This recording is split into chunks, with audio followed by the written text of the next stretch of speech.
Yo, what is up, guys? It's your boy Skull and Bones 212 here, and in today's Gears of War E-Day video, we are going to be doing a video discussing what possible vehicles we will be able to use and see in Gears of War E-Day's campaign. This is a video that I've been trying to kind of figure out how exactly it was going to work, because we know that in the campaign, the Navy is very heavily involved next to the Army, and we get a lot of Marine action in this campaign for the first time they really make their debut. Front and center. But before we dive into all of that, discussing what vehicles from both sides of the branches, I do want to give a big and huge shout out to everybody that's been coming to the videos, supporting, subscribing, coming to the channel. It means a lot, man. Honestly, I appreciate so much. If you guys also didn't know, I have a TikTok. Same name. If you guys go, I'll try to start posting over there some more. I have some videos lined up that I think you guys might like. I just got to get them kind of ironed out. But TikTok is kind of like a second thing for me. So probably by this weekend, I can get those videos finished. And by the end of today, I can probably get maybe 1 or 2 more videos done that I have planned for YouTube before I have to make a really big video discussing, the state of Gears of War E-Day, the discourse going on amongst the community and reviewers and just a bunch of gal LARPers and shit. And I gotta do a whole cumulative video just discussing all of that. But at the end of the day, I do just want to say thank you. And I really do also want to say, who's the best motherfucking YouTuber on Gears doing it right now? Ain't no other YouTubers putting out content like me. Let me just say that right now. Comment down below, best YouTuber. Best YouTuber. Now, I'm not going to toot my own horn. I will say I did take a break. For those of you that know the story, I took a break a little bit before I came back to making Gears content. I started when they did the announce trailer for Gears. But before that, I was active through Gears of War 3, 4, and 5. And then, we had this long hiatus and I kind of stepped away. But I'm back. And again, I appreciate all the support. But I need you to say in the comment section, who is the best motherfucking YouTuber? But besides that, let's dive into the video. Let's go. Today's Gears of War E-Day video, we're going to be talking about the COG vehicles we could potentially see in E-Day. So this is going to be quite a lengthy video. If you guys have some popcorn, cereal, food, a drink, sit down, get comfortable. This is going to be a long one. So without further ado, let's dive right into it. When things kick off in this game, Kelowna should be in a very high place of disarray, the COG being frantic and not knowing what to do. Main COG military vehicles we should be seeing scattered around the city are the Armadillo APC, primarily a heavily armored ground personnel carrier used by Gears for infantry transport and combat assault, scattered Centaur tanks around the map, King Ravens flying overhead and picking us up. We should be able to see for the first time in a Gears of War game the Pack Horse, basically a Humvee utilized by COG soldiers in the Pendulum Wars, and then other various cargo trucks and standard civilian transports. So starting off with the Humvee / Pack Horse, besides APCs, these vehicles should still be in use by the COG at this time, since E-Day really takes place only 6 weeks after the Pendulum Wars had finished, so these vehicles should still be in use and around the city. We've seen these vehicles in the comics multiple times. They've been used more as ground vehicles more than APCs in the books and stuff. They come with mounted machine guns. They're quick utility, survey, and combat ready vehicles. It's just more practical for COG Gears to use these, as they're quicker and more maneuverable compared to the bigger armored vehicles that they usually have on deck. So there's really that first one out of the way. The next one are the cargo transport support vehicles that are going to be transporting supplies, ammunition, civilians, and trying to save as many people as possible throughout the city while it's in distress. I'm expecting to see these, littered throughout military bases, streets, military blockades, basically anywhere that there's a military checkpoint or anything where the COG are looking for a way to grab a bunch of civilians and troops and move them around the city. We should be seeing these everywhere, especially on military bases. This is basically a workhorse kind of vehicle where it's able to take a lot of utility and personnel and transfer them across vast distances. We do know in Gears 5 they're quite fast. They are quite durable. We've seen them in action. Actually, Lizzie Carmine and Foz Chutani show how durable these things are. She literally rams a snatcher and then just backs off of it later on. Foz Chutani literally rams a wall with the car and brings a whole ass wall down while picking up Delta. So these things are quite capable. Now, the next vehicle I want to talk about is the APC. The APC is synonymous with Gears of War. I fell in love with this vehicle with its first introduction into Gears of War 1. The Coalition of Order Governments has used this as a standard infantry armored personnel vehicle since the Pendulum Wars. It is the all-around go-to vehicle. Like, it's protective, it's dangerous, it can handle any terrain. It does require a lot of maintenance from what the books say, but besides that, it's what you'd want to be in wartime.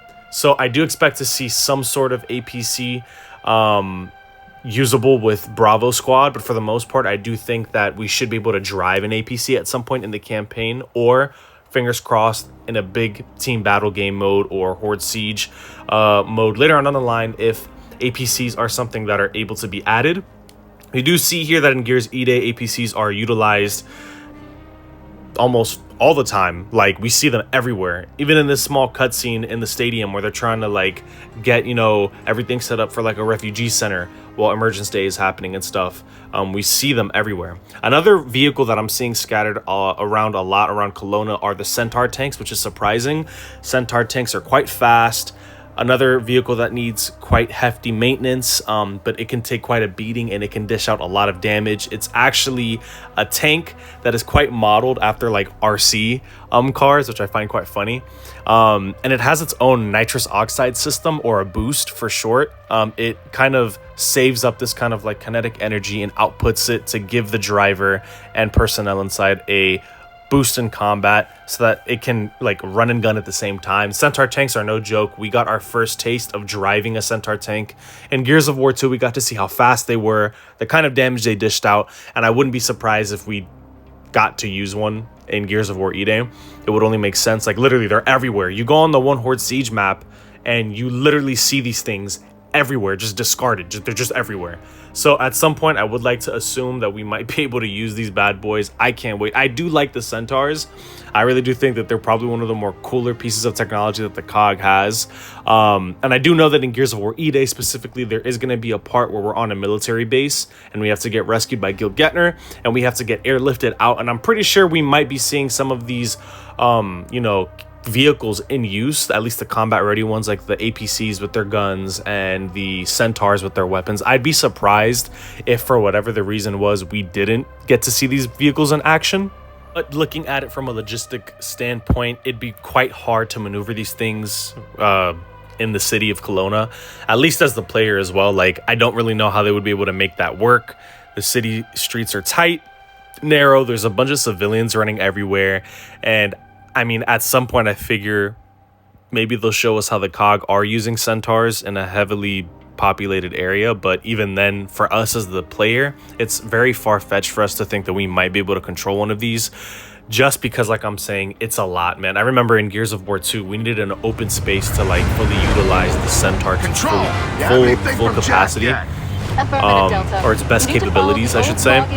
And even then, it just felt like it wasn't enough, that there was more we could do. So, I don't know. They will obviously figure out a way if that's something that happens. It's just a theory. I would love to be able to drive a Centaur again in Gears of War E-Day, but for sure, I know that it will be implemented into the gameplay or the story narrative somehow. You see them everywhere already on Siege maps, so I wouldn't be surprised if, for whatever the reason is, we get to interact with them some way in Gears of War E-Day, even if it's through support. Like, we need support from other COG gears and they can, you know, rain fire down from a block away on our position to like take down Brumaks and stuff. I just think that would be super fucking cool. But on to the next vehicle, the one, the only, the King Raven. We know that the Ravens are synonymous with Gears of War. Like, if there's no Raven, there's no Gears of War. That you just can't, you know, separate the two. It's the vehicle that gets us across the map. It's the vehicle that gets us from point A to point B, gets us safely. Unfortunately, we've seen a lot of King Ravens crash, but the King Raven is always synonymous with Gears of War. It is the go-to pickup vehicle for the COG, and I would be surprised if in some way they didn't include different variations of the King Raven. And the reason I say that, as we dive into the video and go deeper into the different variants of the Raven and its models, I'll explain that. But we do already get a tidbit of something we've never been able to do before in a Gears of War game, and that's fire the chain guns out of the passenger seats of Raven. I think that's been something we've been wanting to do for like a long time, and we get to do that in this game. When we're extracting from Horde Siege, we do get to feel that powerful Vulcan cannon that's mounted onto the side of these choppers. So without further ado, let's dive into the first one. We got the dual rotor light mass bomber. Now this I know we won't see until Gears of War 2, and that's like way down the line, but I wanted to give it a shout out. We know it's a tandem rotor King Raven model. It carries one light mass bomb. It has one pilot, one co-pilot, one crew chief, and the roles are to just literally drop light mass bombs on locations. This was a model that was very heavily implemented during the Locust War. We didn't really see it pre-Pendulum or early Locust War, so this was a model that was modified later on into the duration of the war. Another variant of the King Raven that I wanted to actually give a shout out to is the Sea Raven. Now, they belong specifically to the NCOG Marines, and we know that the Navy has a very big influence in this game, but the NCOG Marines also have another custom Raven. I mean, the NCOG Marines are getting a lot of good shit. The Sea Raven was not a variant of the King Raven, but the COG Navy's version of the King Raven. It could hold one Marlin attack boat and was used in the Battle of Aspho Fields, so I'm assuming we're going to see that. And then the next one that I have is the King Raven gunship. This is my favorite King Raven. We don't see it besides Gears of War 2, but they end up bringing it back later on in Gears of War 4 for like a promotional art for the NCOG Marines when their gear pack came out. It has coaxial rotors. It goes 180 miles per hour, just like the previous Raven. I think all Ravens go the same speed. The hull is a medium size. It has frontal machine guns, frontal chain guns, rocket pods, and missile launchers. The thing is fully loaded. It carries one pilot, one co-pilot, and one crew chief, along with the other passengers riding alongside. Usually cargo for this is just gears. It's just picking you up, doing strafing runs. We've only really gotten an underbelly view of this chopper, but I was able to do some digging, and in Gears of War 4 they actually did flesh out the model. They just gave it a paint I guess change up. But basically what you're about to see is the full front, side, and then back view of the King Raven gunship. Very cool helicopter. I love this. I would really like to see this return in Gears of War E-Day. I'm pretty sure we will. It belongs to the NCOG. I don't know why it wouldn't. So we should be seeing some King Raven variants that are gunship variants specifically during the campaign doing strafing runs. I know Gil Getner's is not a gunship. Hers is just a standard King Raven. So although she is a very capable pilot, I do feel like later on in the campaign of Gears of War E-Day, she might do some modifications to her ship because she's going to be getting us from point A to point B during this campaign. We know that much. Now, the next vehicle that I want to talk about are the variants of the King Ravens and some other variants of Ravens that weren't really Ravens. They were actually the COG's first helicopters before they transitioned to the Raven model. So we have a helicopter called Corva and Turns. These helicopters were in primary use during the middle to late stages of the Pendulum Wars before the King Raven got phased in towards the end. They ended up just becoming obsolete helicopters due to being too fuel heavy and not having the capabilities that the COG were really wanting out of, you know, the performance that they were giving at the time. So much was left to be desired, and so they went back to the drawing board and just worked on better choppers, which we know as the Ravens. So the first one is the Turns. The Turns we see in the comics, it looks like this. It kind of reminds me of like a semi-Pavlo. If any of my aviator fanatics are out there and you guys are fans of planes, helicopters, this video is going to be for you. But it looks very like reminiscent of like the back end of like a Pavlo and then mixed in with like something else. The next one that we have is a non-combat performing chopper. The Corva is more so of like a troop transport, like strictly troop transport chopper. The previous one was a combat model, and there was much to be improved on with the Turns, but the Corva is just strictly for troop transport. It just carries a lot of people, drops them off, and leaves. It's quite slow. It is very fuel heavy. Same thing with the Turns, and that is why they needed to be phased out. So some notable Ravens that I wanted to talk about was the Silverback Carrier. We see the Silverback Carrier. It's a dual rotor chopper. It is very reminiscent of the light mass bomb Raven. And basically the Silverback Carrier carries Silverbacks, the mechs that we use in Gears of War 3, and it also carries troops. But when we saw this Raven in action, it was being used by Onyx Guards. Onyx Guards were being dropped into the city alongside regular Gears and Silverback mechs. It used a frontal machine gun and a chain gun that came with attachments on the sides. We had one pilot, one co-pilot, and a crew. Now, this helicopter was mainly put in use to basically contest General Rom when he was taking Alima. We know that it also dropped off, not only, like I said, Onyx Guards, but the Silverback mechs had a dual rotor design, which we only saw back in Gears of War 2. So it was quite a long helicopter, which meant it was sacrificing speed for weight and utility. So this was kind of like a Raven pseudo troop transport that was also a utility, I guess you can say. The next Raven I want to talk about is the all-black King Raven that Onyx Guards used with improved armor and a black finish for stealth. We actually see Onyx Guard Paul Dury, who was a captain, and then Rivera and Lowe, who actually escorted Prescott at the beginning of Gears of War 3. We see the Black Raven in its full beauty at the beginning of Gears of War 3 when it touches down. Brand new, shiny, but it is a very high-value Raven variant just due to the fact that it's very fast, a little extra armored, and specifically tailored to my boys, the Onyx Guards. You know, they look good in black. The next Raven model that I want to cover is actually another one that is very unique. This one is a vehicle transport King Raven. This King Raven specializes in carrying troops, its crew, and then it also carries a vehicle. So it could be a Centaur, an APC, it could be a troop transport or utility truck. It could be anything that has wheels that needs to get from point A to point B very fast. And this is something that the COG utilized quite frequently during the war. We actually see them in use during Gears of War 2 and Gears of War 4 and 5 to actually carry the big mechs and other big vehicles that needed to get transported. The Petrel, or the Petrel Strike Fighter, was a fixed-wing carrier-based jet aircraft used by the Coalition of Border Governments during the Pendulum Wars.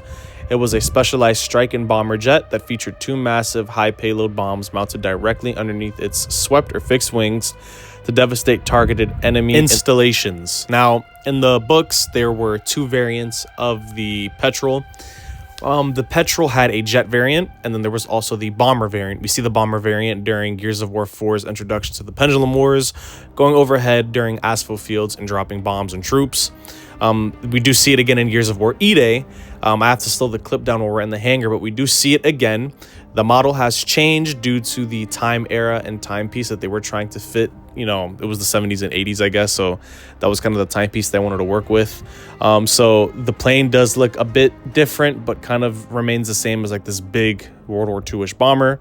The variant used in Gears of War 4 looked like this, so I can see why they probably went back and redid it and changed it so that it could fit the Locust era / Pendulum War era a little bit better. But regarding the jet, I want to play what it would have sounded like if one of these Petrel strike fighters actually flew over you, hit you, and did a run.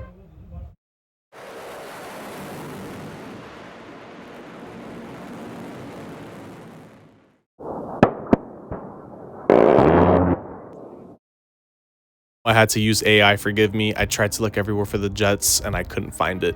General COG boat and ship classes, the COG patrol boat. It was a lightly armored naval craft equipped with a rear or forward mounted 50 caliber machine gun and a 90-mile radius of travel / range. The next thing was a COG cargo ship, a large ocean-going merchant vessel utilized to move container goods. The COG trawler, a smaller utility transport ship. And then there was the COG attack submarine, battleships, naval ships, carriers. We'll get into that. But I do want to talk about some of the notable bigger ships, the CNV Chancellor, the CNV Falconer.